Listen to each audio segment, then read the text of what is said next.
코로나19라고 하는 누구도 예측하지 못한 시련이 우리에게 왔고, 또 앞으로 어떤 시련이 우리에게 올지 모르는 그런 세상 속에서 저는 여러분들에게 성도가 고난 중에 어떻게 행해야 하는가를 이야기하고 싶어서 베드로전서 설교를 하기로 마음을 먹었습니다. 고난 속에 놓인 성도가 세상을 어떻게 살아야 할 것인가에 대한 답을 베드로전서가 해주고 있습니다. 베드로전서는 네로 황제 치하의 로마에서 기독교 대박해가 일어날 때 사도 베드로가 흩어져 있는 성도들에게 보낸 편지입니다. 이 베드로전서의 주제를 한 단어로 말하면 고난입니다. 고난. 한 문장으로 하면 성도가 당하는 고난은 목적이 있는 고난이다. 이유가 있는 고난이다. 그게 베드로전서의 메시지입니다. 그래서 베드로전서 시작부터 고난의 목적이 드러납니다. 1장 1절과 2절에 보면 고난의 목적이 세 가지로 드러나 있죠. 하나님 아버지의 미리 아심을 따라 성령의 거룩하게 하심으로 순종함과 예수 그리스도의 핏부림을 얻기 위하여라는 세 가지 분명한 목적이 제시되어 있습니다. 고난이 있는 세상 속에서 성도가 어떻게 살아야 할까요? 베드로전서를 통해서 우리가 그 답을 찾아가고 있는데, 지금까지 온 여정을 간단히 살펴보고 오늘의 여정을 계속해서 나가고자 합니다. 베드로전서 1장에서는 거듭남을 강조하고 있습니다. 1장 3절에서 베드로전서가 시작하면서 예수 그리스도의 죽은 자 가운데서 부활하심으로 우리를 거듭나게 하사 산 소망이 있게 하셨다. 우리가 예수님의 죽으시고 부활하심으로 거듭나서, 중생에서 거듭나서 산 소망을 갖게 되었다. 이게 고난 중에 있는 성도들에게 주는 메시지입니다. 우리는 거듭나서 산 소망을 가지게 되었다. 근데 1장 끝도 거듭남으로 끝이 납니다. 너희가 거듭난 것은 썩어질 씨로 된 것이 아니고 썩지 아니할 씨 곧 하나님의 말씀으로 너희들이 거듭났다는 이야기로 끝이 나죠. 1장은 거듭남을 강조합니다. 우리가 받은 기본 구원을 강조합니다. 우리는 구원을 받은 자다. 우리는 거듭났다. 하늘에 산 소망이 있고 영원한 기업이 있다. 우리는 하나님의 백성이다. 우리는 거듭난 사람이다 하는 이것을 1장에 강조하고 있습니다. 우리가 고난 중에 나는 거듭난 산 소망을 가진 구원받은 하나님의 자녀다. 이거를 붙잡아야 되고, 이제 2장은 자라가라는 말로 시작을 합니다. 2장 2절에 보면 갓난아이들처럼 순전하고 신령한 것을 사모하라. 이는 이로 말미암아 너희로 구원에 이르도록 자라게 하려 함이라. 이제 자라가야 된다. 거듭났으면, 어린아이가 출생했으면 자라가야 되는 것처럼 예수님을 구주로 믿고 거듭난 하나님의 자녀가 됐으면 이제는 자라가야 된다. 자라가야 된다. 신령한 젖인 하나님의 말씀을 먹고 무럭무럭 자라야 된다. 갓난아이가 힘껏 젖을 먹고 자라는 것처럼 거듭난 하나님의 자녀들은 하나님의 말씀을 먹고 무럭무럭 자라가야 된다. 이 성화를 말하는 겁니다. 거룩하게 변화되는 거. 거듭난 하나님의 자녀가 거룩하게 변화되어 무럭무럭 성화되어 자라가는 것을 이야기합니다. 그런데 여기서 제가 중요한 거 하나를 여러분들에게 이야기를 했습니다. 성화된 모습이 어떤가? 우리가 추구해야 될 성화된 자라나는 모습이 어떤가? 우리가 어떤 모습으로 자라가야 되는가? 어떤 모습으로 자라가야 되는가? 성화된다는 게 어떤 모습이 된다는 것인가? 성화에 대한 오해가 있습니다. 흔한 오해. 성화를 개인적인 경건 차원에서만 생각하는 것은 대단히 오해라고 생각합니다. 내가 기도 생활 열심히 하고, 내가 성경 누구보다 많이 읽어서 잘 알고, 내가 교회 누구보다 봉사 헌신 많이 하고, 이런 것을 성화라고 생각하는 것은 그냥 오해라고 생각합니다. 그게 필요 없다는 이야기가 아니고 대단히 중요합니다. 기도 생활이 얼마나 중요하고, 성경을 읽고 성경을 알아가는 게 얼마나 중요하고, 교회에서 헌신하고 봉사하는 게 너무 중요한 건데, 그걸 제가 폄하하는 게 아니고, 이 성화라 하는 것을 개인의 경건의 차원에서만 생각하는 것은 성경의 가르침과는 다르다는 것을 제가 분명하게 이야기를 합니다. 성경은 성화를 이야기할 때 자주자주 관계 속에서 이야기합니다. 관계 속에서. 하나님이 사람을 창조하실 때 하나님의 형상을 따라서 관계 속에서 우리를 지었습니다. 저 관계 속에서 우리를 지었습니다. 창세기에서부터 아담과 하와를 부부로 맺어주고 관계를 맺어주죠. 관계 속에서 우리가 성화를 생각을 해야 합니다. 에베소서에도 거듭난 우리들이 자라가야 되는데 어떻게 자라가느냐? 그리스도의 몸을 세워가야 된다. 몸을 세워야 된다. 우리가 자라난다는 것은 내 혼자만 독불장군처럼 개인 경건에 힘써가지고 그렇게 내가 남들보다 특출하게 자라간다 그 이야기가 아니고, 분명히 에베소서에서도 이 성화라는 것을 이야기할 때 그리스도의 장성한 분량이 충만한 데까지 자라가는데, 그 자라가는 게 뭐냐면 그리스도의 몸을 세우는 것이다. 우리는 몸의 한 지체고 이 지체들이 다 연합해가지고 그리스도의 몸인 교회를 세워나가는, 그거를 성화로 에베소서가 이야기를 하고 있습니다. 이 베드로전서도 마찬가지입니다. 우리가 지난주에 2장 앞부분을 봤는데요.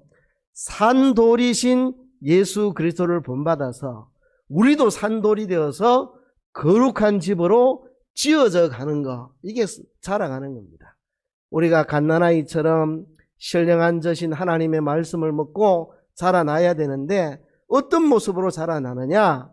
우리가 산돌이 되어서, 예수님처럼 산돌이 되어서 이 전부 우리 모두가 다 산돌이 되어서 거룩한 집으로 세워져 나가는 거. 그러니까 나 혼자 독불장군 돌이 되면 안 됩니다. 나는 이 돌도 필요 없고 저 돌도 필요 없고 앞에 있는 돌도 필요 없고 뒤에 있는 돌도 필요 없고 나 혼자 경건생활 열심히 하는 독불장군 돌이다. 이건 성화가 되는 게 아닙니다. 서로 연합해가지고 거룩한 집을 세워나가는, 이것이 성화되는 모습입니다. 근데 여기 지난주에 제가 두 가지 모습을 이야기했습니다. 우리의 성화된 모습의 내부적인 모습은 산돌이 되어 거룩한 집으로 성도들이 함께 세워져 나가는 것, 이게 성화된 모습의 내부적인 모습이고, 외부적인 모습, 세상을 향하여는 성화된 모습이 어떤 거냐 하면 우리를 어둠에서 빛에 들어가게 하신 그 하나님의 아름다운 덕을 세상에 선전하는 것, 이게 이제 성화된 모습입니다. 세상을 향하여, 교회 바깥을 향하여 외부적으로 성화된 모습이 어떤 것이냐? 우리를 어둠에서 빛에 들어가게 하신 그 하나님의 아름다운 덕을 세상에게 선전하는 것, 이것이 성화된 모습입니다. 그러니까 이 성화된 모습을 관계 속에서 이야기합니다. 내부적으로는 우리가 다 산돌이 되어서 서로 연결이 돼서 서로 연합해서 하나의 거룩한 교회를 아름답게 만들어 나가는 것, 외부적으로는 세상을 향하여 우리를 어둠에서 빛으로 인도하신 그분의 아름다운 덕을 세상에게 전파하는 것, 드러내고 보여주는 것, 그것이 바로 우리가 성화된 모습입니다. 관계 속에서 언제나 이 성화를 생각을 해야 합니다. 내 개인의 경건 차원에서만 성화를 이해하지 말고 성경은 항상 관계 속에서 이야기하고 있다는 것입니다. 교회 안에서는 함께 연합해서 그리스도의 몸을 세우고 세상에 나가서는 선행으로 덕을 세워야 합니다. 그거 못하면요, 그거는 참된 성화가 아닙니다. 개인의 경건생활 열심히 한다 할지라도 나 혼자만 열심히 하고 교회 안에서 서로 관계를 맺어서 서로 연합해서 공동체를 아름답게 세우지 못하면 그건 성화된 모습 아니고, 세상에 나가서, 불신 세상에 나가서 하나님의 영광을 드러내고 선행으로 하나님 영광 돌리지를 못하면 그거는 성화된 모습이 아니라는 겁니다. 개인 경건생활만 열심히 하고 교회에서 연합을 못하고 세상 나가서 덕을 끼치지 못하면 그거는 결코 성화된 모습이 아니다. 그래서 성화된 모습, 우리가 자라가야 할 목표와 방향이 뭐냐? 내부적으로는 우리 모두가 다 산돌이 되어서 거룩한 집을 세워나가고, 외부적으로는 하나님의 영광을 우리의 선행을 통해서 세상에게 드러내는 그것이 우리가 자라가야 될 목표고 방향이고 그게 이제 성화되는 삶의 모습이라 하는 것입니다. 그래서 오늘 이제 본문에 보면 이 성화된 삶의 외부적인 모습, 그렇죠? 지난주에는 주로 제가 내부적으로 산돌이 되어서 거룩한 집을 세우는 것을 이야기했다면 이제 성화된 삶의 모습의 외부적인 모습, 세상을 향하여 어떤 모습으로 나타나야 하느냐 하는 것입니다. 오늘 설교 제목이 나그네와 행인에게 주는 권면입니다. 오늘 본문이 그렇게 시작하고 있습니다. 11절에 사랑하는 자들아 나그네와 행인 같은 너희를 권하노니 그렇게 시작을 하고 있습니다. 자, 나그네와 행인, 성도들을 가리켜서 나그네와 행인이라 그래 말했거든요.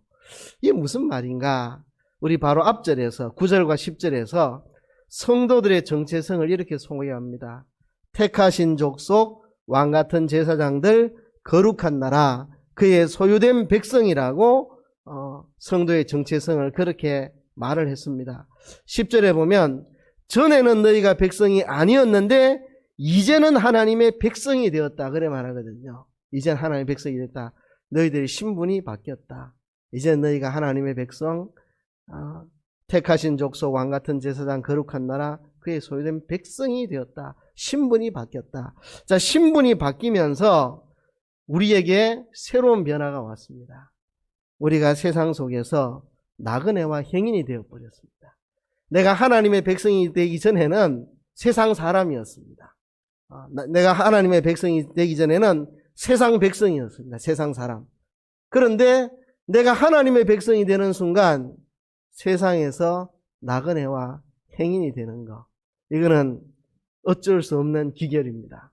내가 하나님의 백성이 되기 전에는 세상 백성이었는데 하나님 백성 되고 나니까 갑자기 나는 세상에서 나그네와 행인이 되어버린 겁니다. 이번 나그네라는 말이 뭡니까? 이 구약 성경에서부터 나그네라는 말이 많이 나오는데요. 나그네를 잘 보살펴라. 나그네에게 악을 행하지 말아라. 나그네를 잘 돌보라. 구약에 그런 게 많잖아요. 그 나그네가 뭡니까? 외국인을 뜻합니다. 외국인. 지금 우리로 말하면 외국인 노동자. 우리 한국에 거주하고 있는 외국인들. 그 사람을 구약 성경에서부터 나그네라고 말합니다. 이스라엘 백성들 중에 섞여 살지만 이스라엘 민족이 아닌 사람들, 외국인들. 그 사람을 나그네라고 불렀거든요. 졸지에 우리는 외국인이 되어버렸습니다. 외국인, 나그네, 외국인. 그 말은 낯선 사람이 됐다. 낯선 사람. 그죠? 주일마다 교회 가는 사람. 세상에 돈이 최고인데 돈보다 더 소중한 게 있는 사람. 그죠? 네. 믿음을 지키기 위해서는 무엇이든지 양보할 수 있는 사람. 남을 용서한다는 게 얼마나 힘든데 쉽게 남을 용서해버리는 사람. 이게 세상 사람들이 어리둥절해집니다. 저 사람 왜 저래 됐나. 옛날에 그 김익도 목사님이 평양의 유명한 깡패였는데, 유명한 평양 깡패였는데, 사람들이 평양에 장에 가면 꼭 빌고 갔는데, 비나이다, 비나이다, 오늘 김익도 안 만나게 해주세요. 이렇게 장에가 그 정도로 유명한 깡패인데, 예수 믿고 확 달라지니까 사람들이 놀라가지고, 세상에 어떻게 김익도가 이렇게 변했냐고, 그죠? 이상한 사람이 돼요. 세상 사람들 앞에 낯선 사람, 뭔가 이질적인 사람, 외국인 같은 사람, 그런 사람이 됐다는 거죠. 세상 속에서 졸지에 나그네가 되어버렸습니다. 가치관이 다르고 살아가는 목표와 방향이 다르고 나그네가 되어버렸습니다. 서로가 서로에게, 그죠? 세상은 우리를 외국인처럼 느끼고 우리도 세상을 이방인, 외국인처럼 느끼고 이렇게 되어버렸다는 거죠. 그 다음에 행인이 되어버려요. 행인은 길 가는 사람이잖아요. 그죠? 길 가는 사람. 그전에는 이곳이 영원히 살 곳인 줄 알고 살았는데 이제는 우리가 가야 할 목표가 생긴 거죠. 하나님 나라를 향한 행진을 하고 있는 사람들. 이 땅에 영원히 뿌리박고 사는 게 아니라 이 땅은 지나가는 그저 행인에 불과하고 우리의 종착역은 하나님의 나라. 그래서 이 세상에서 뭔가 이방인 같은 나그네가 되어버렸고 우리가 이 땅에 살지만 하나님 나라를 향하여 순례하는 순례자들, 행인이 되어버렸습니다. 왜? 우리가 전에는 하나님의 백성이 아니었는데 이제 하나님의 백성이 되었기 때문에 세상 속에서는 나그네가 되고 행인이 되어버렸다는 거죠. 바로 이 나그네와 행인에게 주는 권면, 너희가 나그네와 행인으로서 이 세상을 이렇게 살아야 한다 하고 나그네와 행인에게 주는 권면이 거기에 나옵니다. 크게 세 가지, 자세하게는 6가지. 사실 다 합치면 한 가지입니다. 한 가지인데 이걸 한 가지로 설명하려니까 듣는 사람들이 힘들 것 같아서 제가 3가지로 나누었고, 그래도 힘들 것 같아서 또 2가지씩 나눠서 6가지를 이렇게 만들었습니다. 자, 나그네와 행인으로 살아가는 하나님의 백성들이 이 세상을 어떻게 살아가야 될까요? 특별히 고난 중에 있는 성도들이 이 나그네 세상을 어떻게 살아야 할까요? 이미 답을 했습니다. 지난주 본문 9절에서 답을 했습니다. 9절 하반절에 보면 너희를 어두운 데서 불러내어 그의 기이한 빛에 들어가게 하신 자의 아름다운 덕을 선전하게 하려 하심이라. 우리를 어두움에서 빛으로 불러내신 그 하나님의 아름다운 은총을 온 세상에 선전하고 나타내는 그런 삶을 살아야 된다. 이게 이제 성도의 성화된 외부적인 모습, 세상 속에서 성화된 모습이 이렇게 나타나야 된다는 거거든요. 이것에 대한 자세한 설명이 오늘 이 본문이라고 생각하면 됩니다. 9절에서 이미 말했는데 그를 자세하게 설명하는 거라고 생각하면 됩니다. 첫째는요, 육체의 욕망을 제어하고 선을 행하라. 나그네와 행인들에게 권면합니다. 육체의 욕망을 제어하고 선을 행하라. 11절에 보면 사랑하는 자들아 나그네와 행인 같은 너희를 권하노니 영혼을 거스려 싸우는 육체의 정욕을 제어하라 그랬습니다. 자, 영혼을 거스려 싸우는 육체의 정욕이 있습니다. 우리 성도에게는 2가지 욕망이 있습니다. 우리는 거듭난 사람이기 때문에 성령으로 거듭났고 예수님의 십자가의 보혈로 거듭났고 진리의 말씀으로 거듭났기 때문에 우리는 진리의 말씀을 따라 살고자 하는 그 본성, 성령의 인도대로 따라 살고자 하는 그 본성, 주님의 십자가 보혈 그 피의 공로로 이제는 죄를 짓지 않고 의를 행하며 살아가고자 하는 새로운 본성이 우리 속에 생겨졌습니다. 근데 원래 가지고 있던 본성이 있습니다. 악을 행하고자 하는 육체의 욕망이 있습니다. 이 2가지가 서로 싸웁니다. 그죠? 거듭난 새로운 욕망. 이제는 성령을 따라 살고 진리를 따라 살고 주님의 대속의 공로대로 죄를 짓지 않고 의로운 삶을 살아가고자 하는 새로운 욕망이 우리 속에 있죠. 그죠? 그게 우리의 영혼의 욕망입니다. 그런데 육신의 정욕이 있습니다. 이 육신의 정욕이 영혼을 거스려 싸우는 거죠. 그죠? 항상 싸움이 있습니다. 이 새로운 본성과 우리 안에 타락한 본성, 이 2가지가 싸웁니다. 그래서 영혼을 거스려 싸우는 육체의 정욕을 제어하라. 이게 나그네와 행인들에게 부탁하는 권면입니다. 우리는 이 땅에서 영원히 살 사람들이 아니고 이 땅에서는 나그네, 이방인, 외국인, 낯선 사람들. 저 사람 왜 저래 돼서 예수 믿고 이상해졌어. 전에는 성질도 팍팍 내더만 요새는 잘 웃고 용서도 잘해주고 요새는 물질을 남에게 베풀 줄도 알고 뭐 좀 이상하다, 좀 이상해졌다. 우린 나그네가 된 사람들로서, 나그네 세상에서는 이방인들처럼 여겨지는 사람으로서, 우리는 하나님 나라를 향하여 가는 사람으로서 해야 될 첫 번째가 영혼을 거스려 싸우는 육체적인 정욕을 제어해야 합니다. 자, 이 부분에 대해서 우리가 분명하게 하고 넘어가야 됩니다. 사람들은 이런 것들을 율법주의라고 오해하는 경우가 있습니다. 자신의 육체의 정욕을 제어하고 이러면 율법주의다, 편안하게 살아라, 예수 믿고 구원받아 천국 가는데 뭐 그렇게 육체의 정욕을 이기겠다고 예쓰고 그러냐고, 그러지 말라고, 편안하게 살라고. 굉장한 오해입니다. 오해. 율법주의라고 하는 것은 내 힘 가지고 내 능력 가지고 살아보겠다, 그게 율법주의고, 이 영혼을 거스려 싸우는 육체의 정욕을 제어하는 것은 내 힘으로 하는 게 아니고 성령의 도우심으로, 진리의 은혜로, 예수님의 보혈의 능력으로 이렇게 하는 것이지 내 힘으로 다 하는 게 아닙니다. 그죠? 우리가 거듭난 하나님의 자녀에게는 두 본성이 있기 때문에 이 싸움을 싸워야 됩니다. 육체의 정욕을 제어해야 됩니다. 근데 이제 달라진 게 있습니다. 율법 아래 있을 때는 육체의 정욕을 제어할 수가 없습니다. 근데 육체 아래 있지 않고 진리 아래 있고 주님의 십자가 보혈 아래 있고 성령의 은혜 아래 있으면 육체의 정욕을 제어할 수가 있는 것입니다. 율법 아래 놓인 자들은 자기 힘으로 육체의 정욕 제어 못합니다. 그러나 성령 안에 있는 사람, 진리를 따라 사는 사람, 주님의 대속 안에 있는 사람은 육체의 정욕을 이길 수가 있습니다. 그래서 할 수 없는 일을 하라고 시킬 리가 있습니까? 할 수 있으니까 하라고 시키는 거죠. 그래서 영혼을 것에 쌓아놓은 육체의 정욕을 제어하라, 그렇게 말씀을 했습니다. 우리 안에 두 본성의 싸움이 있는데 그 싸움에서 육체의 정욕을 제어해야 합니다. 이게 이제 출발입니다. 출발. 그래야만 선행을 할 수가 있습니다. 자기 안에 있는 육체의 정욕을 제어 못하면 결코 선한 행실을 할 수가 없습니다. 전부 자기 중심이고 이기적이고 내 하고 싶은 대로 하는 그 욕망에 사로잡혀 있으면 선행 못합니다. 자기 중심을 벗어나고 이기심을 벗어나고 육체의 정욕을 제어하고 이제 거듭난 새로운 본성으로 살 때 그때 비로소 우리가 선행을 할 수 있는 거죠. 그래서 12절에 보면 너희가 이방인 중에서 행실을 선하게 가져 너희를 악행한다고 비방하는 자들로 하여금 너희 선한 일을 보고 권고하시는 날에 하나님께 영광을 돌리게 하려 함이라 그랬습니다. 자, 너희가 이방인 중에 그랬죠. 이방인란 말 아시겠죠? 예수님을 믿는 순간 우린 나그네가 되었습니다.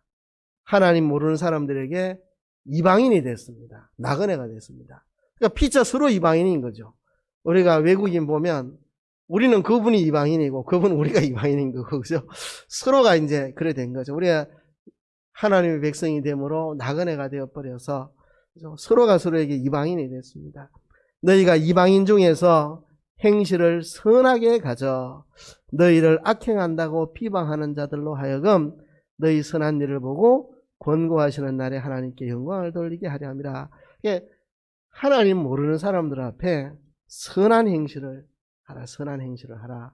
왜 그러냐 하면 너희를 악행한다고 비방하는 자들로 하여금, 하나님을 모르는 사람들은 기독교인들을 비방하기를 잘합니다. 저도 참 많은 비방을 듣고 살았습니다. 뭐 집에서부터 제가 뭐 큰 핍박 받은 건 아닌데 뭐 교회 갔다 오면은 형님이 기독교 환자 왔다 그러고 뭐 기독교 환자다 하고 뭐 얼마나 놀리고, 기도하고 나면 밥이 사라져 있고 네가 기도하니까 밥이 없어졌다 야 이러고, 참 뭐 TV 뉴스에 뭐 기독교인 관련된 것만 나오면 뭐 기독교는 이렇고 저렇고, 군에 가서도 뭐 아무 이유 없이 기독교라는 이유 때문에 이런 욕도 먹고 저런 욕도 먹고, 이상하게도 기독교인들에 대한 이유 없는 비방들이 사실은 많습니다. 많아요. 그런데 우리를 악행한다고 하는 그 비방하는 자들이 우리의 선한 일을 보고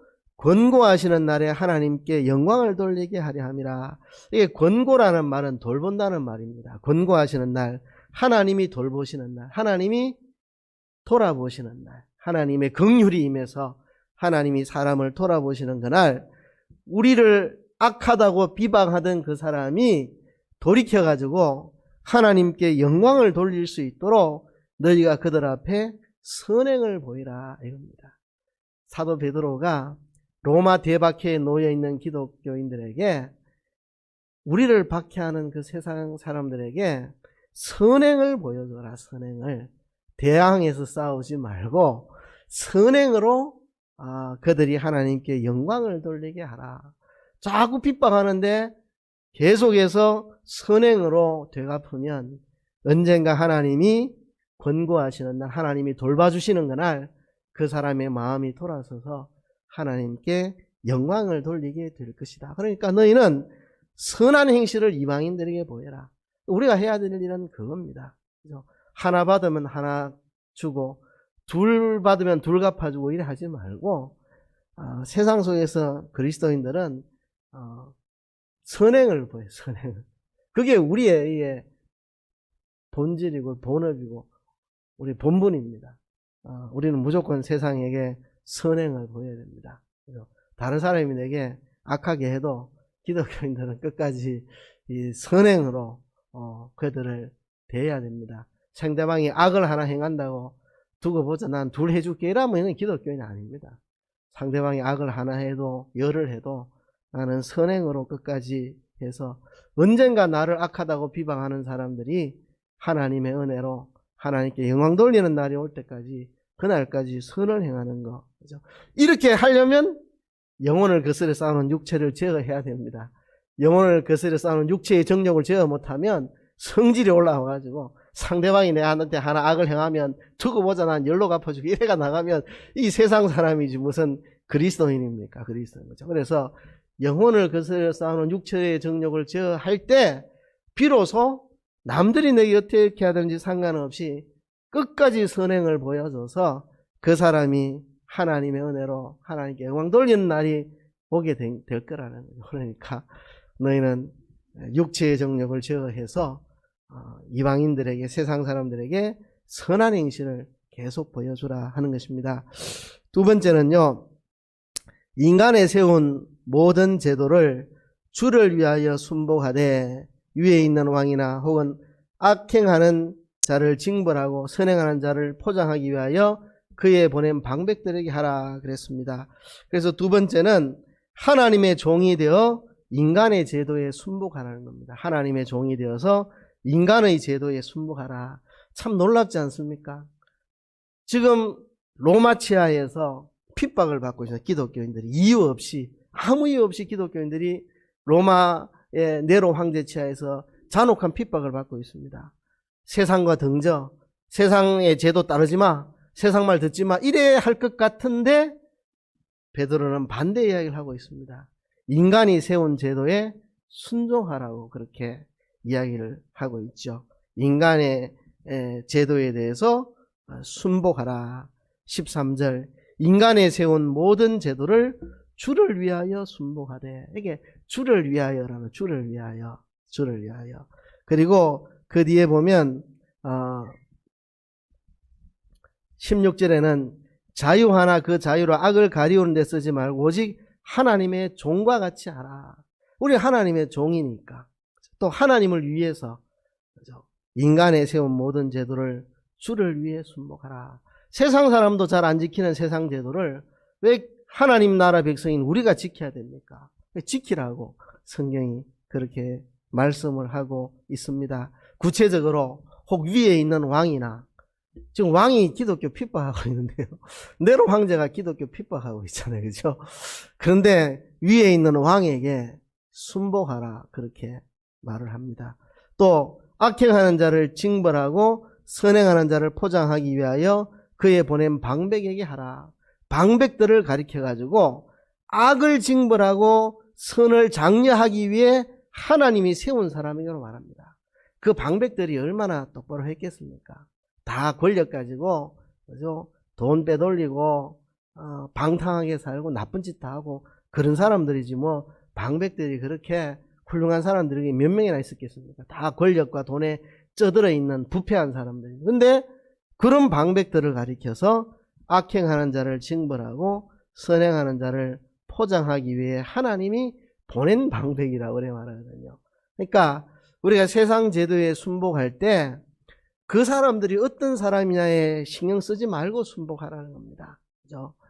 왕이 잘하든 못하든 대통령이 잘하고 못하고 훌륭하고 안 하고 뭐 또 여러 정치인들이 뭐 부패하고 말고 간에 그래도 부패한 정치인이라도 부패한 공직자들이라도 코로나 사태가 오면 거리두기 실천해서 코로나가 번지는 걸 막아주세요 하잖아요. 그죠? 그런 건 순종하라는 겁니다.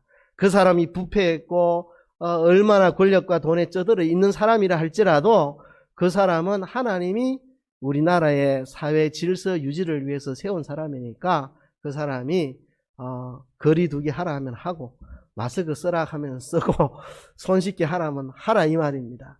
그 사람이 인격이 훌륭해서가 아니라 그 사람이 존경받을 정치인이라서가 아니라 지금 황제는 지금 기독교 핍박하는 사람인데 로마 황제라도 로마에 코로나 생기면 코로나 막기 위해 가지고 거리두기 하라고 안 하겠습니까? 그죠? 그런 말에는 순종하라는 겁니다. 우리가 합당한 제도에 대해서는 하라. 인간의 세운 제도에 대해서 순종을 하라. 죄되는 건 안 되죠. 죄되는 거.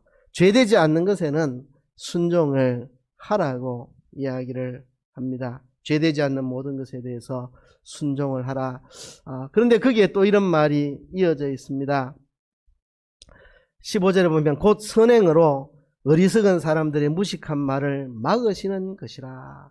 이게 선행의 구체적인 모습입니다. 앞에서 육체의 정욕을 제어하고 선행을 하라 했는데, 선행이 구체적으로 뭘로 나타나야 되느냐 하면 인간이 세운 제도에 대해서 순종하는 것으로 선행이 나타나야 된다. 이 선행이 어리석은 사람들의 무식한 말을 막으시는 것이다. 어리석은 사람들의 무식한 말이 뭡니까? 괜히 이유 없이 기독교를 욕하고 기독교인 비난하고 하는 이 어리석은 사람들의 무식한 말을 막는 것입니다. 우리의 선행을 통해서. 그 선행이 어떻게 나타나야 되느냐? 인간의 세운 제도에 대해서 순종하는 것으로 나타나야 한다는 것입니다. 그래서 어리석은 사람들의 무식한 말을 다 막아버리라 하는 거죠. 선행으로서. 그죠? 그러면서 16절에 보면 자유하나 그 자유로 악을 가리우는 데 쓰지 말고 하나님의 종과 같이 하라. 자, 자유하나 그 자유로 악을 가리는 데 쓰지 말고 하나님의 종과 같이 행동할 때만 세상 제도에 순복할 수 있습니다. 아까도 세상 사람들에게 선행을 하기 위해서는 영혼을 거스려 싸우는 육체의 정욕을 제어해야만 세상 사람들 앞에서 선행을 할 수 있다고 한 것처럼, 인간이 세운 제도에 순복하는 자가 되려면 어떻게 해야 되느냐?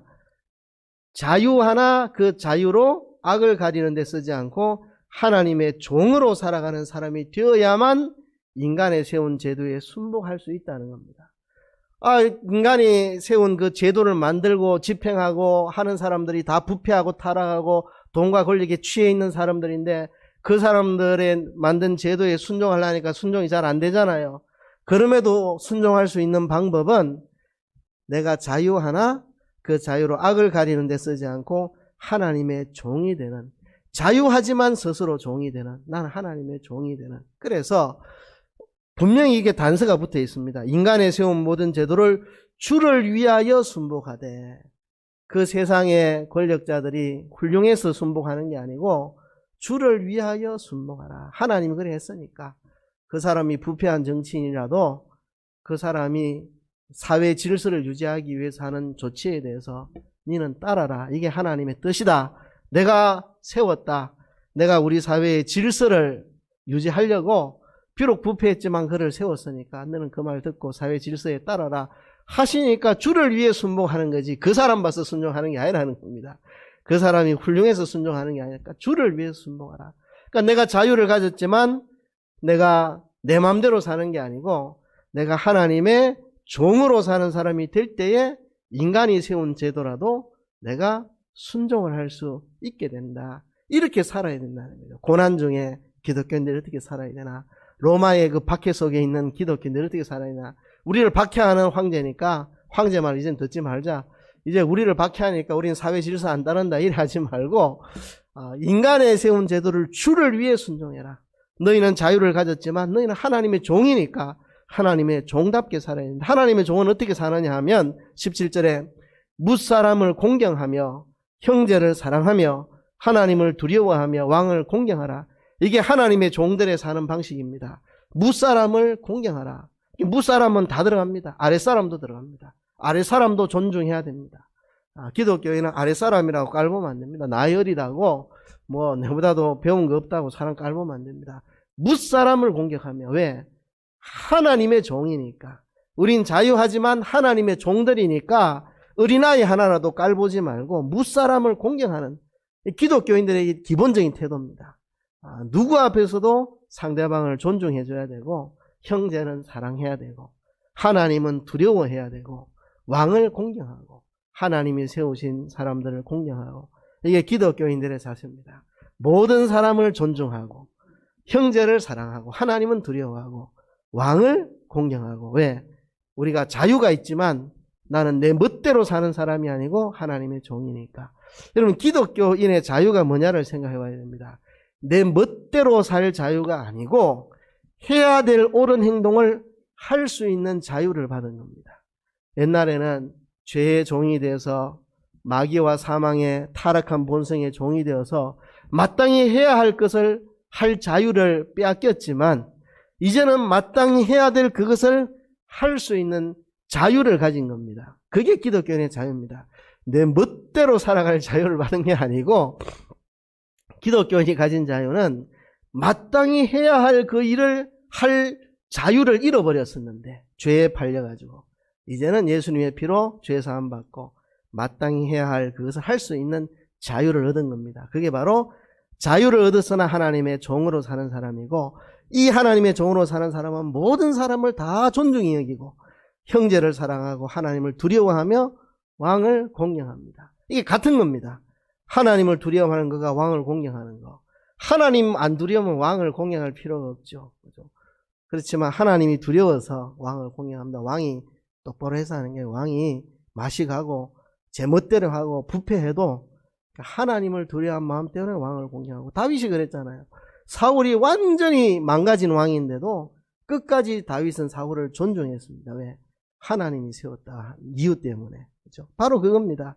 하나님의 사람들은 하나님의 종이 되어서 모든 사람을 존중하고 형제를 사랑하고 하나님을 두려워하고 왕을 공경하고, 이런 자세를 가질 때 인간의 세운 모든 제도를 주를 위해 순복하는 자들이 될 수 있다, 그 이야기입니다. 이렇게 살아가라는 거죠. 세 번째는요,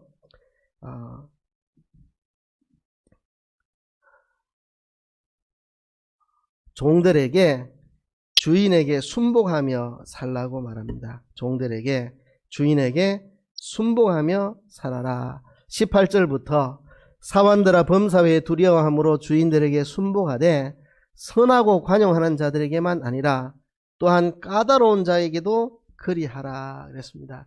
여기 이제 종들은 그 원어를 보면 가정에 있는 종들입니다. 원어상으로 가정에 있는 종들. 그 당시에는 이제 가정마다 이 종들이 있었고 주인이 있었겠죠. 그래서 이 가정에 있는 종들에게 주인에게 순종을 해라. 선하고 관용하는 주인만 아니라 정말 까다롭고 못됐고 괴롭게 하는 그런 주인에게도 순복을 해라. 왜냐하면 애매히 고난을 받아도 하나님을 생각함으로 슬픔을 참으면 이런 아름다우나 죄가 있어 매를 맞고 참으면 무슨 칭찬이 있으리요. 오직 선을 행함으로 고난을 받고 참으면 이는 하나님 앞에 아름다우니라. 그죠? 우리가 비록 좀 못된 주인에게 압제를 당하더라도 하나님을 생각하며 하나님이 주인에게 순종하라 했다. 그래서 죄 짓는 일만 아니면 억울해도 순종하겠다. 죄 짓는 일만 아니면 아무리 억울해도 내가 순종하겠다. 하나님을 생각하며 그렇게 살아가라는 겁니다. 그것이 아름다운 것이고 하나님이 칭찬하시는 일이다. 그러나 내가 잘못해가 주인에게 맞으면 그건 그리스도인으로서 참으로 부끄러운 일이다. 그러니까 까다롭게 하는 주인에게도 순복하는 자세를 가져라. 하나님을 생각하며 순복해라 하면서 이어서 나오는 말이 그리스도를 본받아야 된다는 것입니다. 그리스도를 21절에 보면 이를 위하여 너희가 부르심을 입었으니, 그러니까 까다로운 사람에게 억울한 일을 당하면서도 순종하는 이 일을 위해서 너희가 부름을 받았다.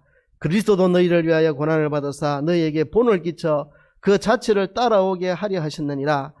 저는 죄를 범치 아니하시고 그 입에 괴사가 없으시고 욕을 받으시되 대신 욕하지 아니시고 고난을 받으시되 위협하지 아니시고 오직 공의로 심판하시는 자에게 부탁하시며 친히 나무에 달려 그 몸으로 우리 죄를 담당하셨으니 이는 우리로 죄에 대하여 죽고 의에 대하여 살게 하려 하심이라. 저가 채찍에 맞음으로 너희는 나음을 얻었나니 너희가 전에는 양과 같이 길을 잃었더니 이제는 너희 영혼의 목자와 감독 되신 이에게 돌아왔느니라.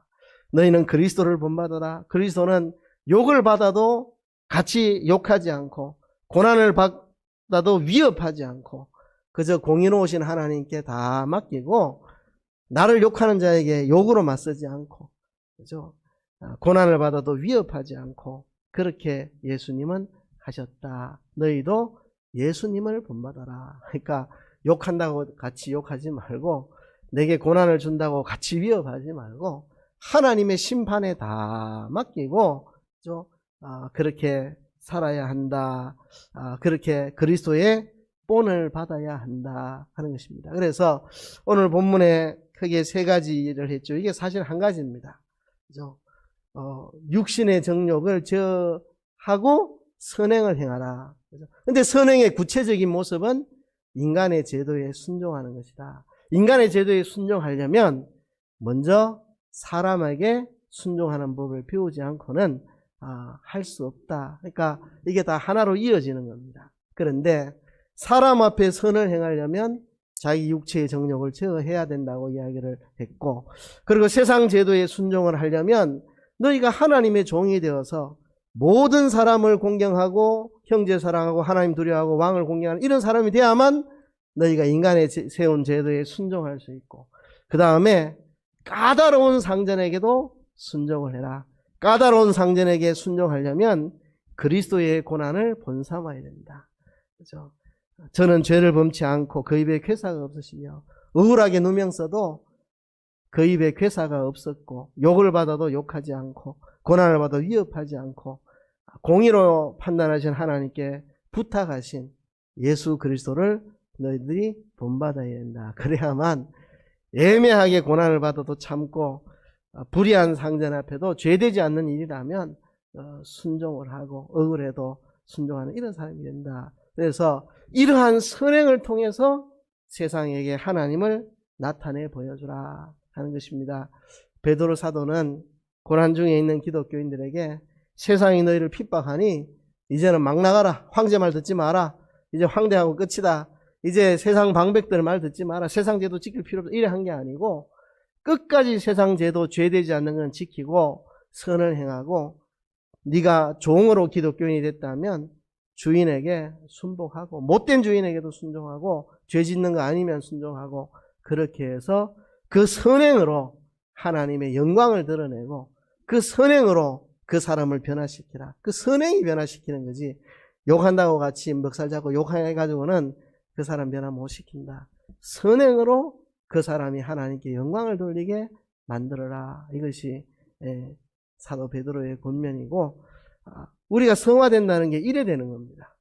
개인 경건에 힘쓴다고 그게 성화가 아니고 이런 모습이 돼야만 세상을 향해서 이런 모습이 돼야지만 이게 성화된 사람이다. 우리의 성화의 방향과 목표는 바로 세상에서 이렇게 살아가는 것입니다. 쉽지 않지만 이번 한 주간도 이런 목표를 향하여 달려가는 여러분 되시기를 주의 이름으로 축복합니다.